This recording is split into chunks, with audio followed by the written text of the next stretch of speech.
Welcome back, everybody. This is Eric here with Iraq Veteran 8888.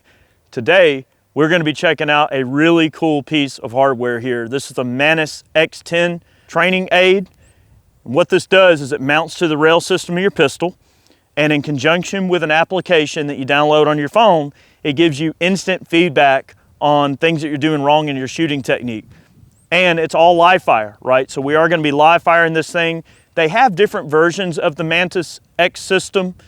Some that are only for dry fire practice, but this is the X10 version. This particular one allows everything from archery analysis, shotgun and rifle analysis, pistol analysis. In this particular case, we're going to be running on a CZ Shadow 2, and basically it's Bluetooth. You activate it, sync it up with the app, and then the X10 version gives you a ton of functionality, everything from dry fire training all the way up through shot timer to check your shot splits, holster draw analysis, and then also testing your accuracy. What we're going to primarily be doing this today is in kind of a free play mode, which allows me to just shoot at my own pace. It's not going to be timed, so we're not worried about splits or drawing or anything like that, although it does have that functionality. And what I can do is just basically shoot a mag through this thing, and it's going to tell me what I'm doing wrong. It's going to tell me if I'm healing, if I'm squeezing the grip too tight, if I've got not enough trigger finger, too much trigger finger. There's all these little tiny detractors. I know you guys have seen those targets, right, that have the circle on them, and it shows where your rounds are impacting what you're probably doing wrong and gives you some instant feedback. This is more of a digital version of that gives you instant feedback, and they pop up right on the app. It's really, really cool. We actually did a SHOT Show video on this, and they had a couple of dry fire handguns there that you could play with. We are going to be live firing this today. So we're going to set up first with the Shadow 2. I'm going to shoot a little bit. Chad's going to shoot some. We're going to see how we score. You want to go for about an 85 to a 100, obviously with 100 being a perfect score. So anything above 85 is certainly in the better territory. 0 being terrible, your no shooting, you know what. 100 being your Jerry Miculek. So that's the two extremes that you've got there. We're going to shoot both guns. I've got a CZ SP01 Phantom with a rail that we're going to be testing it on, as well as the Shadow 2. These two guns, for me personally as a shooter, are kind of like my benchmark test guns. If I'm having a bad day at the range and I'm not shooting handguns well, these are the two guns I gravitate to let me know if I'm doing something wrong, because they just shoot so great. Okay, I've got the app pulled up. It's going to go through and ask you some really basic questions, like whether or not you're live fire practicing, whether you're right-handed, left-handed, which direction the mount is facing. Okay, all of those things factor in how it analyzes what you're doing. You're going to plug in all those metrics. We're going to go ahead and start, essentially, if we look through here and look at the training section, we're going to start free play, essentially, what this is. And this is not timed. All this is doing is simply scoring whatever string that I want to make. In this case, these magazines hold 18 rounds, so 18 rounds will be our standard. I'll shoot 18 rounds, group the gun, and then we'll analyze what's going on, and I'll show you some really cool functionality you should be seeing on the screen here. So, all right, it's not showing anything because we haven't shot yet. I'm going to go ahead and just take my time. Guys, the thing is, I don't want to rush this process. So I'm going to just try to group the gun, try my best to shoot as good as I can, and concentrate on the fundamentals. Now, for those of you that feel like you really got those fundamentals down really well, you can always use the shot timer. You can do your holster draw analysis and all of those other sorts of things. There's also some functionality in this app that allow you to actually do like little training exercises and stuff. So there's a lot of increased functionality. I want to go over the basics here just so people understand how it works. All right, so I'm just gonna shoot like at this point, you're gonna shoot like you normally shoot. Don't worry about the app just yet, but you'll see the data. All right.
Okay, so my overall score was a 92.5.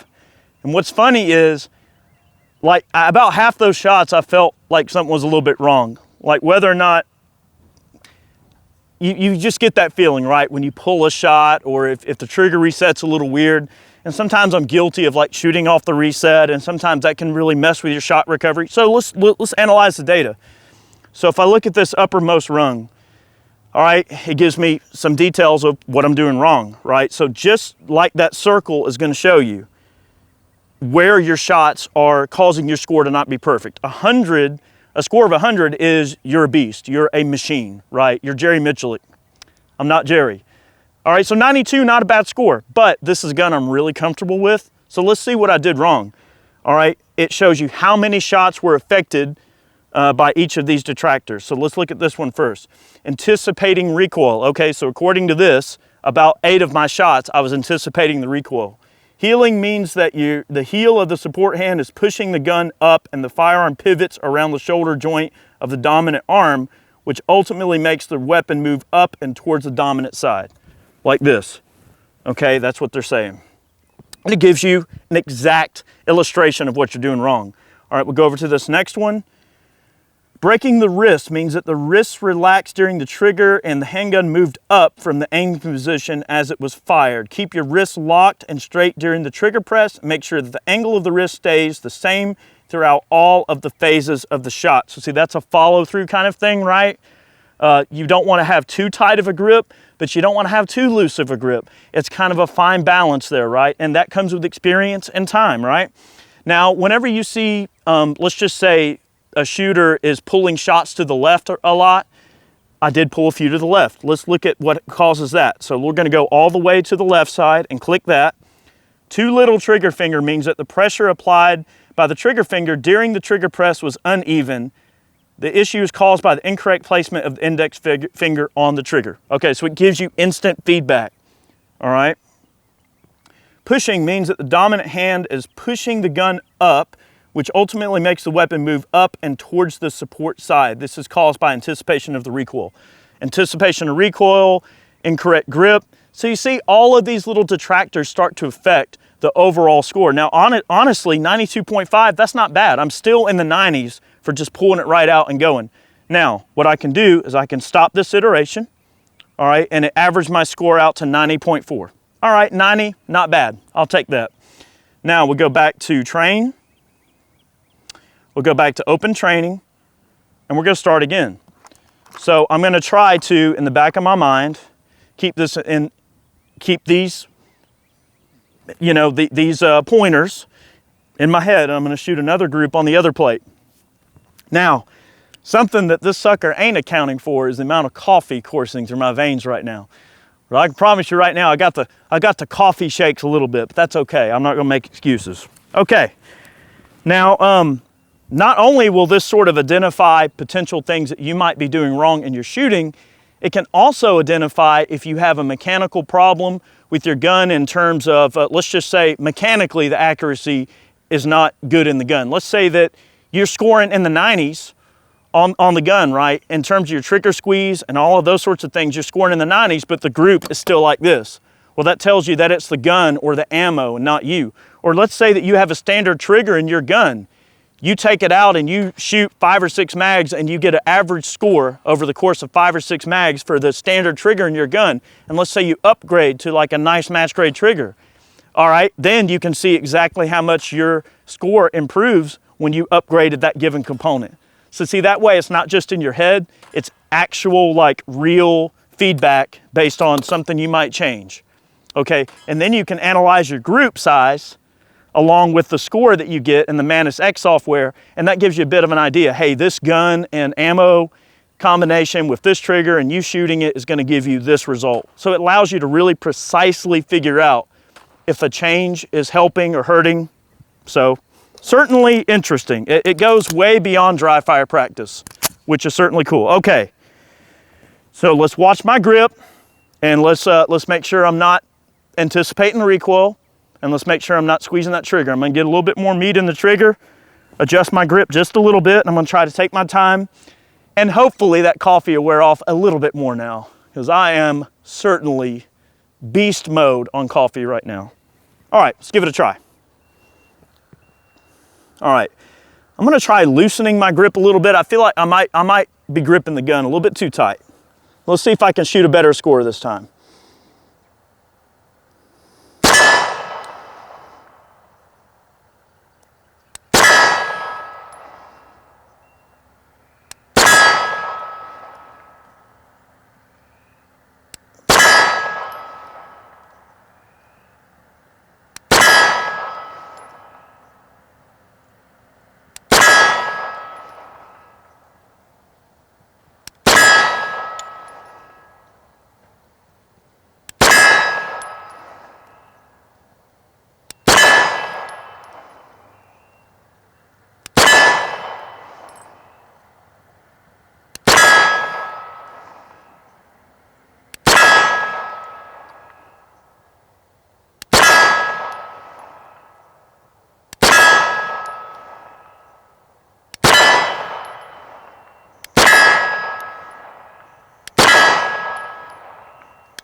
All right, I feel like my group was better.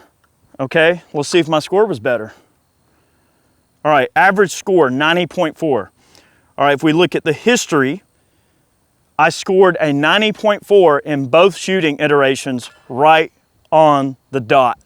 Okay, but what's cool is I can look at my first string and I see that I was getting in the upper reds up here. Okay, and what did I do? I made a conscious effort to correct those issues, okay? And then we got into the second iteration. I corrected those issues, but what did I do? I got into the left-hand red. Now that might be the coffee jitters, whatever excuse you want to add in, but I can of course apply those where I've got my red marks, and then I can know what I'm doing wrong, okay? Tightening the fingers means that the grip is too tight. So what did I say? I said that I was gripping the gun a little bit too tight, and I was right. I should have loosened my grip maybe a little bit there. So that can really help you out a lot, right?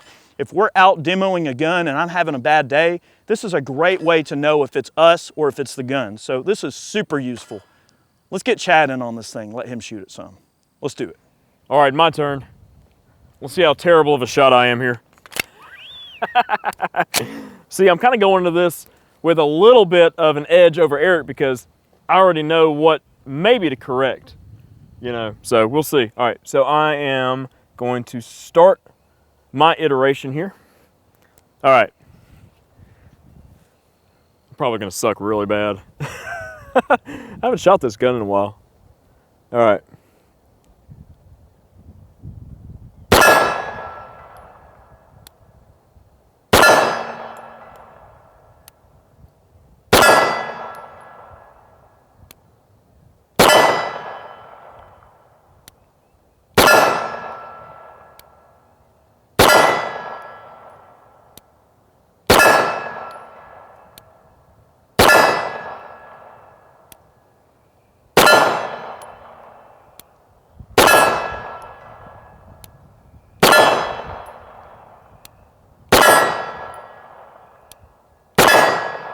Ugh.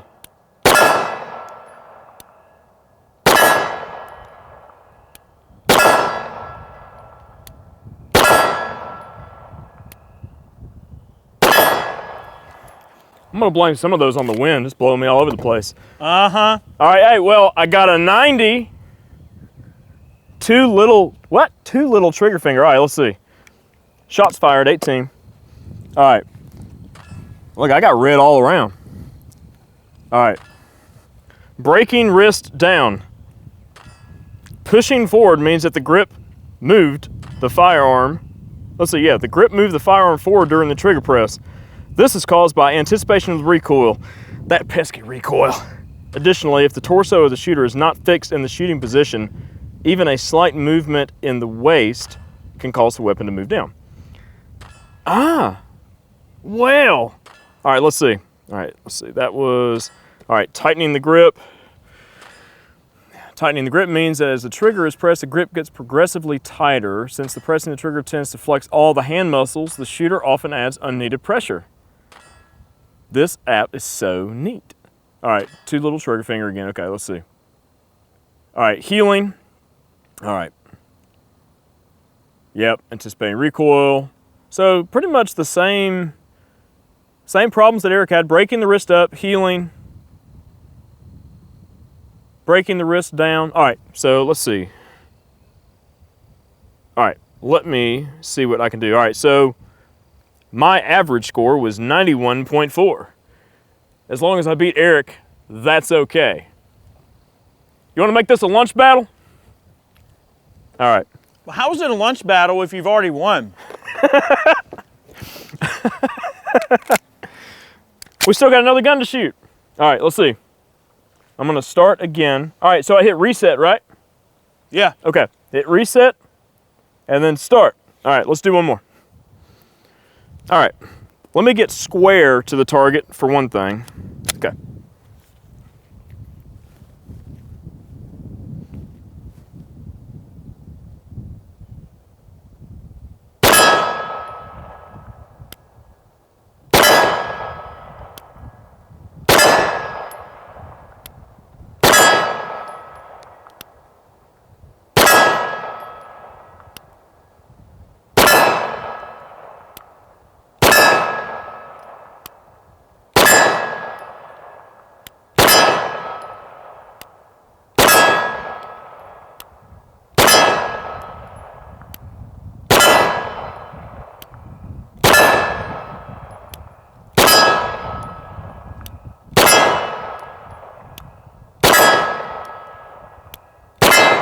Ugh.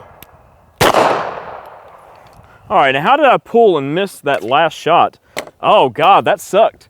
Yeah, like my last shot, I pulled all the way to the left. I mean, given I don't shoot this gun that often, but still, let's see. Oh man. Yeah. Yeah, so one of the things I saw about this, it'll give you like a score for each one of your shots too. Oh. So it'll score each one of your shots. So like my last 2 shots where I pulled left, they gave me a 74.9 and a 73. So those really hurt your overall score. Yeah, big time. But were all the other shots in the 90 percentile? Yeah, 80s, 90s, 85, 80. Yeah, that's weird. All right, guys, definitely a learning experience for Chad and I both. The Shadow 2, of course, is a fantastic handgun. We're going to move on to the Phantom. All right, and I want to mention a really, really cool detail on this particular app. Now, we've got our shot strings here, my two 90.4s, and we had Chad's 91.4 and his 86.8. Okay, not only can we see what is actually happening in terms of the red zones, right, in the circle, we can also scroll over and it gives you a matrix that shows the trigger press movement and the hold movement, but also it'll actually analyze each individual shot in the string, right? So let's say that the 5th shot in the magazine, for instance, you kind of felt like you pulled it. Remember, you always hear people say, oh, I think I pulled that shot. All right, so let's say number 5 you felt like you pulled. You can go to number 5 and you can actually activate an animation that shows, all right, where so this is Chad's 5th shot in his 2nd string, I believe. So it showed the blue line is where you're lining up the sight picture. The yellow line is where you are breaking the shot, and then the red line is where the gun moves after the shot has broken and occurred. So this gives you an analysis of follow-through of where you're lining up the sight picture and what the trigger is actually doing. If you find that the yellow is always like seeming to favor to the left, and that means that you're pulling those shots, okay? So that can come from follow-through, it can come from breaking the trigger squeeze, it can come from sight picture, but this gives you the complete analysis, all right? And it also gives you sort of a theoretical grouping there, which is really nice. Go to that last, the 17th and 18th shot on that string. Okay, and see so what, I've really Chad's pulled those shots. Right, so Chad's pulled shots that he mentioned, the last 2 shots in his string were pulled. So let's look at shot number 17, and we see definitely, not only, now his sight alignment was absolutely perfect. Let's look at the animation. Perfect sight alignment. You broke the trigger. As the trigger was breaking, he pulled the gun considerably to the left. Weird. But you knew you did it. I know. So that's why you're able to correct that, okay?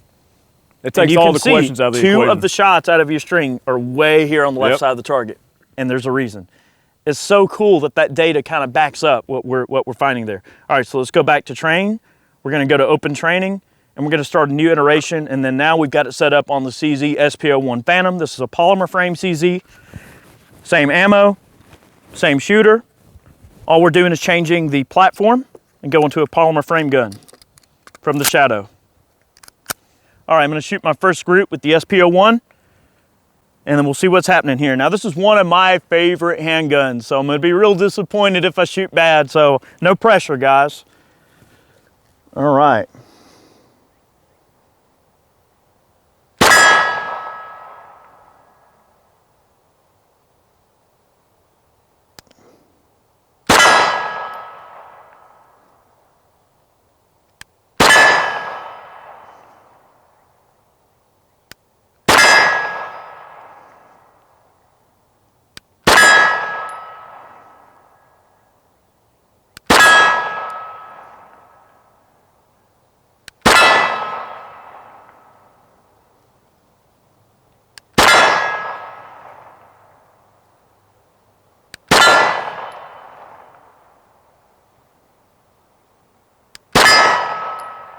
Yep, I felt that one pull to the left.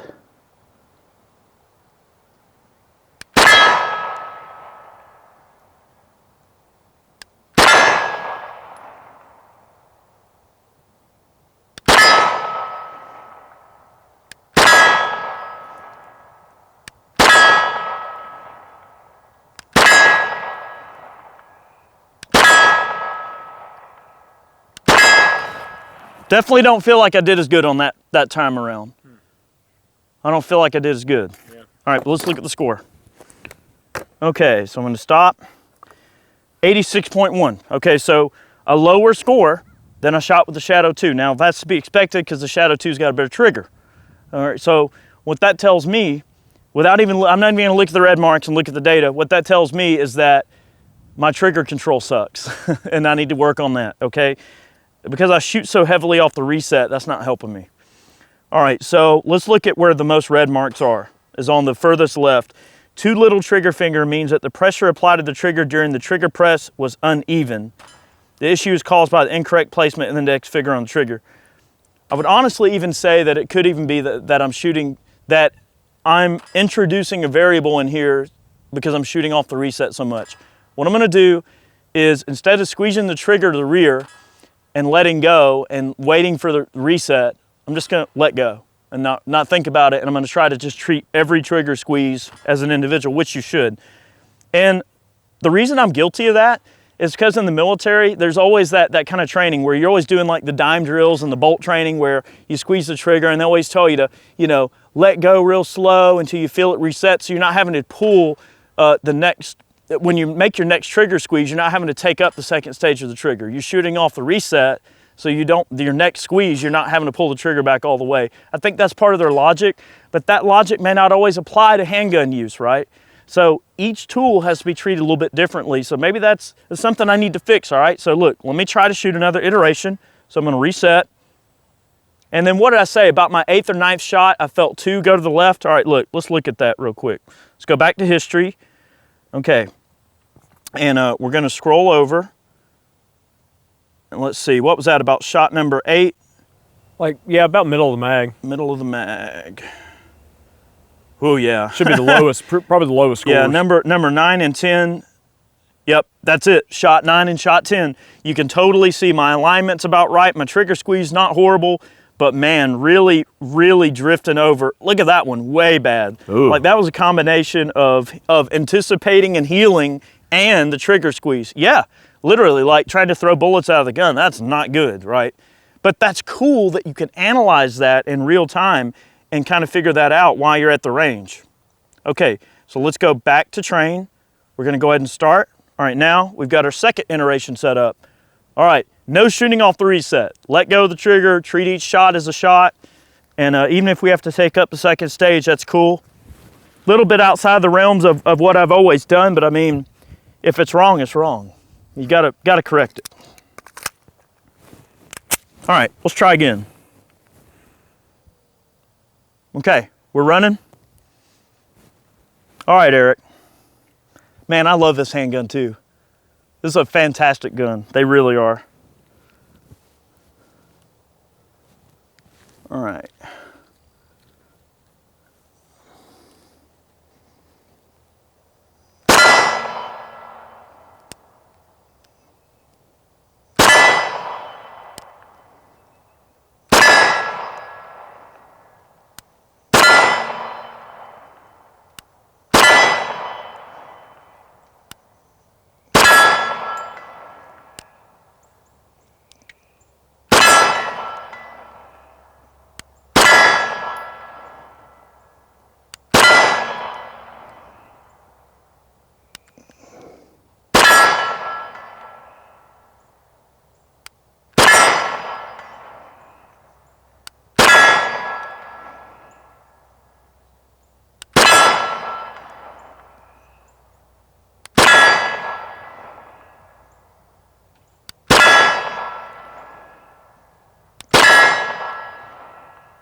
I felt like maybe that time I did a little better in terms of my score.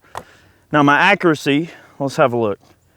All right, so 89.9, a little better, okay?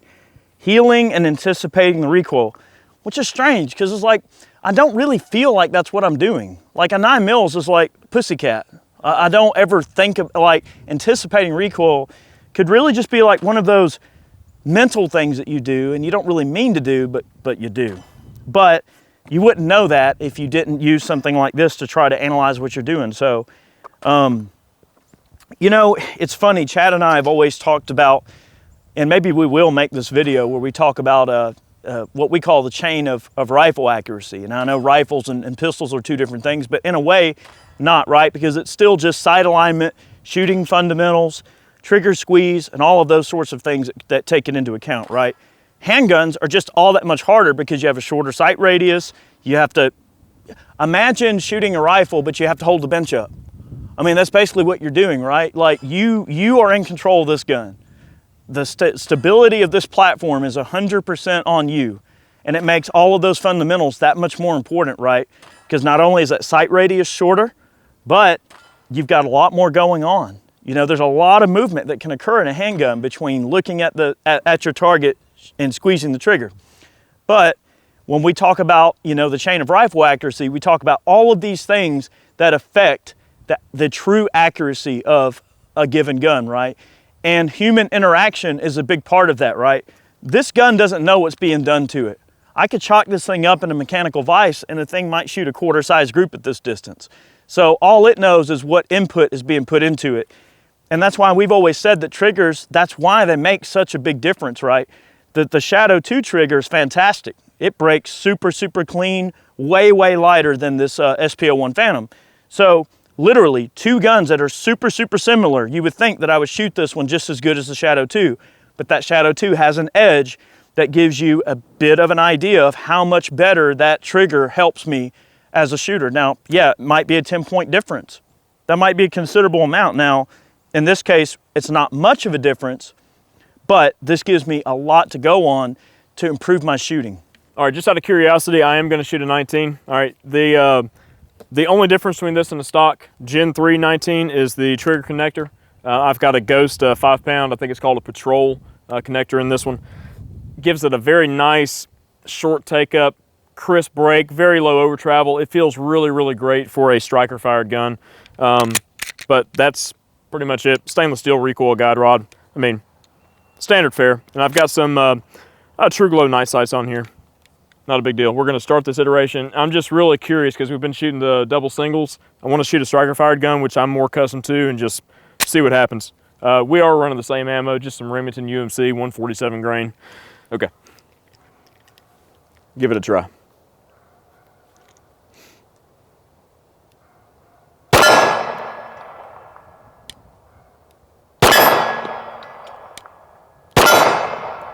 All right, that sucked really bad.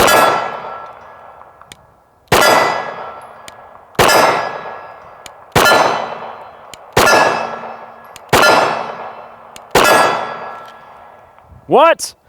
Eric! Don't look at me, man. A malfunction in a Glock, Chad? This is not the ammo that I carry either, and I've never shot this ammo out of this gun either. So, just a little disclaimer. Perfection, baby. Wow. All right.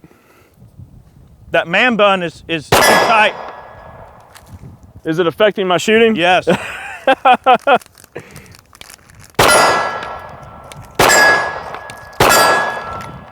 All right. Stop. All right. So I started out shooting this like I shoot the CZs, the single actions, and then I went back to like, wait, this is a striker fired gun. Pop, pop, pop, pop. All right. So average score 82.5, shots 14. I had that one crazy malfunction. Good grief, man. All right, let's see. Let's go over. All right, I want to see. Yeah, so a few pulled shots there. All right, and then we're getting better. We're getting better. All right, let's see what we got here.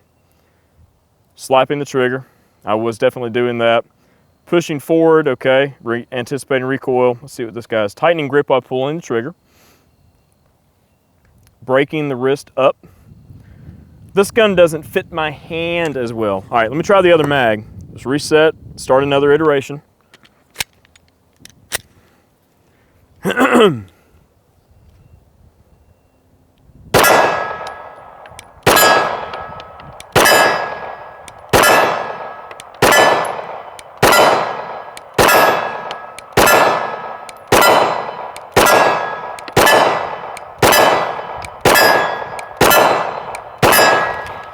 That was better. All right. Stop. 86.9. Okay. Healing. So, I mean, I was kind of wrapping the shots out of there, but that's just kind of the way that I like to shoot striker fired guns. I mean, this is a defensive gun. Except I'm not going to use that ammo. What a malfunction. But I think you guys get the idea. This is mainly just a curiosity for me here, but I mean, what an excellent training tool. And we haven't even begun to dive in to all the features of the X10. This is just a small sampling of what this program and the hardware is capable of. But I hope you guys enjoyed the video and learned something about a very useful training system that you can use on the range or off the range for dry fire practice. This is one of the best systems that we've ever tested as far as dry firing goes as well. Anyways, guys, hope you enjoyed the video. Stay tuned, we got a lot more on the way. We want to give a special shout out to our Patreon supporters. You guys rock. You guys really keep us going here on the channel. And those of you who purchase man cans and other merchandise and paraphernalia over on the website, you can pick up some custom t-shirts over on Ballistic Ink, like the Silent Night shirt that Eric was wearing earlier. Any of those purchases go right back into supporting the videos you see here on the channel. Stay tuned, guys. We've got a lot more on the way. Take care, and we'll talk to you soon.